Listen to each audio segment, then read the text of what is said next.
जी बंदे नचीज़ सजाद हुसैन शाह आपकी खिदमत में हाज़िर है। आज हम कुछ बात करेंगे कि कुछ क्वेश्चन थे हमारे पास कि जो भी वीज़े निकाले जाते हैं तो क्या उसकी पेमेंट एडवांस ही देना ज़रूरी होती है? क्या हम उन पे एतबार कर सकते हैं जो हमारा वीज़ा निकालते हैं? तो कुछ बातें आपके नॉलेज में लाते चलें। आज गर्मी भी बहुत है। अगर आप हमारे चैनल पर न्यू हैं तो हमारे चैनल को सब्सक्राइब कर लें और बेल आइकन के बटन को प्रेस कर लें ताकि हर आने वाली नई वीडियो आप लोगों तक बआसानी पहुंच सके। वीडियो का आगाज़ अल्लाह पाक के बाबरकत नाम से जिसने तमाम इंसानों को खूबसूरत शक्ल शुबात दी। दुरूद पाक आप सल्लल्लाहु अलैहि वसल्लम की ज़ात अक़दस पे लाखों करोड़ों दुरूद सलाम। जी जब हम बात करते हैं ट्रांसपोर्ट के हवाले से, आज़ाद वीज़े के हवाले से, तो जी बिल्कुल इसी तरह कि जब भी आप कोई भी वीज़ा निकालेंगे, चाहे वो आज़ाद है, किसी भी कैटेगरी का है, तो आपको कुछ पेमेंट एडवांस में देनी पड़ती है। जिस तरह हम यकीन नहीं करते कि हमारे साथ ये क्या धोखा करेगा, क्या करेगा, इसी तरह उन्हें भी यकीन नहीं होता, क्योंकि ताली दोनों हाथों से बजती है। कई लोगों ने ऐसा काम किया होता है कि वीज़े के लिए पेपर दे दिए, वीज़े के लिए अप्रूवल जब आ जाती है तो फिर कहते हैं जी हमें महंगा मिल रहा है, या हमें कहीं और मिल रहा है, या हमें कहीं और से ऑफ़र आ गया है। तो उस सूरत में जो वीज़ा निकाल रहा होता है, ज़ाहिर है उसने उसके अखराजात हुए होते हैं, उसने अपना कंपनी में कोटा सिस्टम भी डाला होता है, टैपिंग भी करवाई होती है, और कुछ और भी अखराजात जो हैं वो उसके साथ ऐड होते हैं। तो उस सूरत में उसे भी तकलीफ़ होती है, क्योंकि जब आदमी कोई भाग जाता है और एक आदमी की अप्रूवल आप निकाल लेते हैं और वो कहता है कि नहीं मुझे यहाँ नहीं चाहिए, कहीं और अच्छी ऑफ़र आ गई है।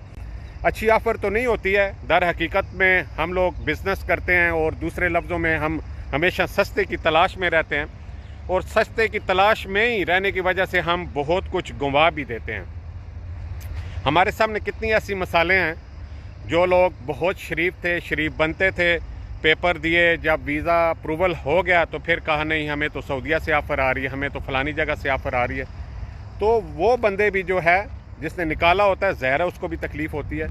तो एक सिस्टम है कि जब आप पेमेंट देते हैं तो पेमेंट देने की वजह से दोनों फरीक पाबंद हो जाते हैं, लेने वाला भी, देने वाला भी। अब जो ले रहा है उससे भी मालूम होगा कि अगर मैंने पेपर या मेरा अप्रूवल निकलता है और मैं नहीं जाता तो ज़ाहिर है जो मैंने एडवांस पैसे दिए हुए वो मेरे ज़ाया हो जाएंगे। और जिसने वीज़ा दे रहा होता है उसे भी होता है कि अच्छा चलें, अगर ये नहीं आता तो ना आए, जो मैंने ख़र्चा किया हुआ है वो मेरा निकल आएगा।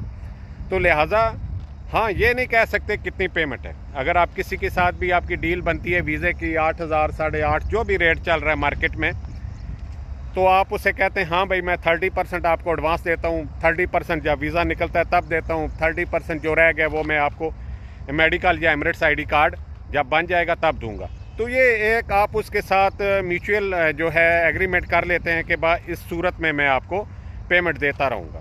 लेकिन पेमेंट जो है वो कुछ ना कुछ आपको एडवांस देनी ज़रूरी है।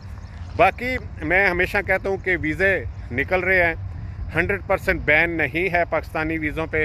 ये एक या दो उन्होंने एक फ़िल्टर्स लगाए हैं कि बहुत ज़्यादा तादाद पाकिस्तानियों की हो चुकी है, अनपढ़ लोग भी आ रहे हैं, फिर आगे काम नहीं मिलता, काम ना मिलने की वजह से मुश्किलात का शिकार होते हैं। तो लिहाजा उन्होंने कुछ फ़िल्टर लगा दिए हैं, और उस फ़िल्टर में हमारे लिए फ़ायदा है। जो लोग भी हम आ रहे हैं, जो इस फ़िल्टर में से होके आएंगे, यकीन करें कि उन्हें फ़ायदा हो गया। बहुत सी परेशानी से वो बच जाएंगे। कानूनी पेचीदगी होती हैं, बाद में फिर जो है वीज़ा कैंसिलेशन के टाइम बहुत से मसाइल बनते हैं। तो इन सारी चीज़ों से जो है वो बचा जा सकता है। तो लिहाजा जो भी आप जिससे भी वीज़ा लें सोच समझ के लें, और कुछ बातें उससे क्लियर ज़रूर कर लें, और गारंटी के तौर पे अगर आप कोई बंदा लेते हैं वो सबसे बेहतर है।